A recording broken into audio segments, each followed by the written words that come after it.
Let's talk family. Let's talk family about the things that impact us as individual family members, as a whole, as a community family, and as a country family. Let's Talk Family Live. Let's Talk Family is a program brought to you by Family Life Ministries. Family Life Ministries is a counseling organization that primarily offers individual, family, and relationship counseling. We have counselors who are available to speak on a number of subjects for your conferences for church, school, or work. Family Life Ministries is also known for its media programs, the divorce recovery program Fresh Start, and its company counseling package, the Employee Assistance Program. Visit our website at www.familylifeministriesjamaica.com. Find us on Facebook at FLM Family Life Ministries or on Instagram at FLMJA, and subscribe to our YouTube channel, Family Life Ministries FLMJA. We'll give our numbers at the end of this program. Now here's today's episode of Let's Talk Family. Welcome to Let's Talk Family. I am your host, Nicola Carrara. Let's consider the verse of the day. Love is patient. Love is kind. It does not envy. It does not boast. It is not proud. That's 1 Corinthians 13, verse 4. Good evening, everyone. When we speak about love, we use the word quite loosely. We throw it around in reference to just about any and everything from a dress to the weather. But did you know that when it comes to people love, there is something called a love language? Well, let's find out more as we welcome licensed associate clinical psychologist Sonia Wynter, who is fluent in the language. Thanks, Sonia, for being here. Hi, Nikki. Great to talk about this wonderful subject again. Thank you so much for the invitation. Thank you. So let's talk love. And so there are 5 love languages: words of affirmation, gifts, acts of service, quality time, and physical touch. So let's delve more into words of affirmation and gifts, shall we? So, Sonia, what are words of affirmation? Okay, Nikki. So words of affirmation is one of the love languages. And as we spoke about earlier, love language is how do I express and understand the expression of love. So let's imagine that you have your partner's primary love language is words of affirmation.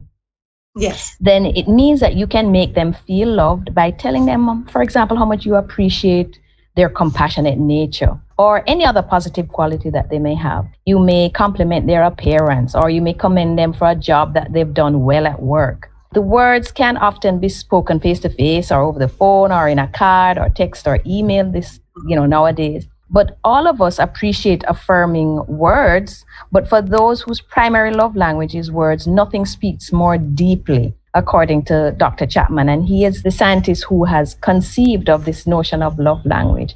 And he says the important thing is that the words are spoken sincerely as expression of your love for them and not as an effort to manipulate them into doing something for you.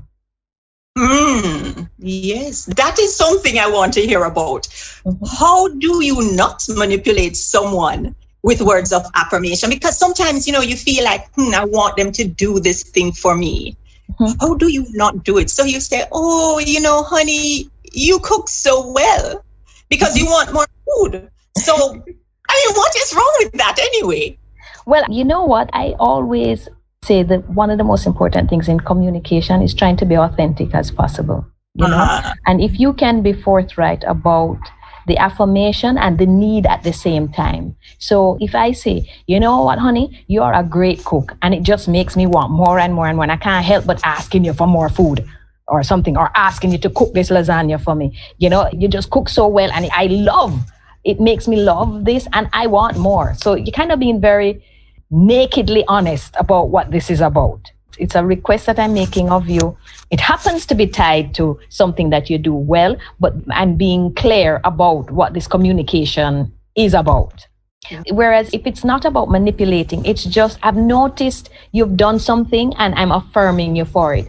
And, one of the most powerful ways to use words of affirmation is to catch somebody doing something in the moment and affirm them right there and then. Because it has been demonstrated time and time again that small acts, catching people and affirming them in small moments creates a more profound bond than when you do big acts of service, like you take them out on a cruise or go for dinner or something like that. If your day-to-day interactions are about catching people and affirming them, doing things for you, for your relationship, for your family, doing things that are admirable, you catch them and you say it, that has an extremely profound bonding impact on the relationship that you have with that person. So that's one way to use words of affirmation, such that it's not tied with a manipulation, catching them in the act.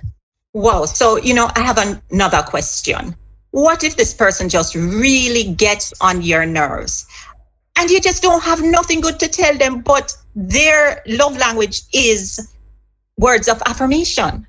Well, they may get on your nerves, Nicola, that's true. But you know that it has been demonstrated again that, the 80-20 rule, Pareto's principle, applies to all human beings. So, and what that means is that 80% of the time our behavior is conducive to bonding, and 20% of the time it isn't. And that's for almost everybody. So even the most annoying person, if you're on the lookout, if you're hyper vigilant for what they do right, for what they are doing out of consideration for someone else, for what they're doing that's admirable, if you're hyper vigilant, always looking for it, you will find the opportunity to affirm something that they've done. And what I mean by words of affirmation, it's more important to say, you switched on the lights for me because you knew I was coming home late, and that was thoughtful of you. Thank you so much. That's words of affirmation. I appreciate you thinking about me. That's more profound because you're tying the affirmation to something that they just did. That's more profound than saying, oh, you're the most wonderful person in the whole wide world. And it's not necessarily tied to anything. So that goes for the annoying person too. If you are actively looking, you will find something that you can affirm them for. Okay, so you're saying be intentional then. Absolutely. Be intentional and be hyper vigilant first. Looking. Because as human beings, we're very hyper vigilant for when somebody is doing something that's aggravating, annoying, or not in our interest. And we speak about it, and so it's expanding your observation and your awareness beyond just what the person is doing wrong to also pick up what they're doing right and then being intentional about affirming it. Wow. So now let's switch to gifts. How does that work as a language of love? So in terms of gifts, things like if you have a partner who really likes gifts, doing things for them or giving them gifts, such as, I think I mentioned it earlier, pointing out something for them. It doesn't have to be, something expensive or anything like that. In fact, believe it or not, Nicola, this is the least common of the love languages, gifts, believe it or not. Yes, even though it's just only by a small margin, apparently, based on surveys that I've seen of the 5, this one in particular also, it gets a bad rap because a lot of times people might think that just because receiving a gift makes the person feel loved means that they're somehow superficial or materialistic. But the truth is that it could very well mean that the individual is moved by the time and the thought and effort that you put into choosing the gift. And that's why even a small gift will have a big impact on this particular person, because that means that they also notice when very little love went into the gift, The wife, for example, who has given her husband, you ever heard the story of the little boy who gave his grandmother a tricycle for her birthday, right? That's a gift, but he's likely thinking more about how the gift can suit him more than even his grandmother, So the thought behind it, the effort to identify it, is a big part of why people appreciate gifts as a love language. Okay, because you know what? I have spoken to some young ladies, and one young lady in particular said to me, my boyfriend don't love me anymore because he don't give me money anymore. Mm-hmm. So how does that work? And is money a gift? It can be for some people. And again, you know what, Nicola, that can be also a cultural thing, right? Where, in certain families, our love was expressed by the giving out of money. Okay, so that my needs were always met by this person giving me money. And that's kind of what I understand, in a family, in a community, whatever, that can often be like a cultural expression of love and connection and the interest. Okay, so for her, maybe that's what she's always seen, that's what she's experienced in her relationships, and so that's what she understands as an expression of interest and commitment to her. And so for her, the gift of money is an expression that she understands and can relate to. Okay, so how often do you give these love languages then? Does it ever get too much? It can. So I think a lot depends on the relationship, and again, being attuned to the person with whom you're connecting. It can become too much in the case where individuals have what we call, we're now going over into the realm of attachment theory now, where how do people handle attachment? So there are some people who have what we call an insecure attachment. And those people, they need constant reassurance that the person they're involved with are not going to abandon them. So that person might be very clingy, might be very needy of expressions of love constantly, you know, in a way that is difficult to satisfy for most people, you know. And so they need a lot of expression of love all the time. It's like there's never enough of it. And then also they hold on to their partners by expressing love in an overflowing, exaggerated way because there's an insecurity that is in their style of attaching more so than might what be specific to this particular relationship that they're in. Wow. Wow. You know what? That sounds so wonderful. But we're running out of time. Thank you, Sonia, for being here. Thank you, thank you, thank you.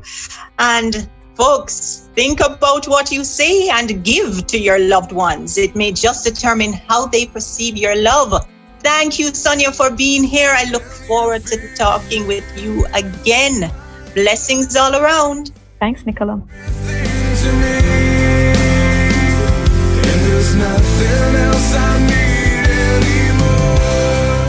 This was Let's Talk Family, a production of Family Life Ministries. If you or anyone you know would like advice and counseling, call us or head office at 1 Cecilio Avenue at 876-926-8101, 876-929-4360, or 876-920-1034, or even or center in Portmore at 117 Cecile Avenue at 876-939-7917. Do you have a story of a personal miracle you'd like to share? We'd love to hear it. Send us messages via our Facebook page, FLM Family Life Ministries, or to our Instagram account at FLMJA. And you can listen to other miracle stories on our YouTube channel, Family Life Ministries -FLM_JA. Share your miracle for the glory of God. This program was produced at the studio of the United Church in Jamaica and the Cayman Islands, located at 12 Carlton Crescent, Kingston 10. Call us at 876-926-6059 for your voiceover and broadcasting needs.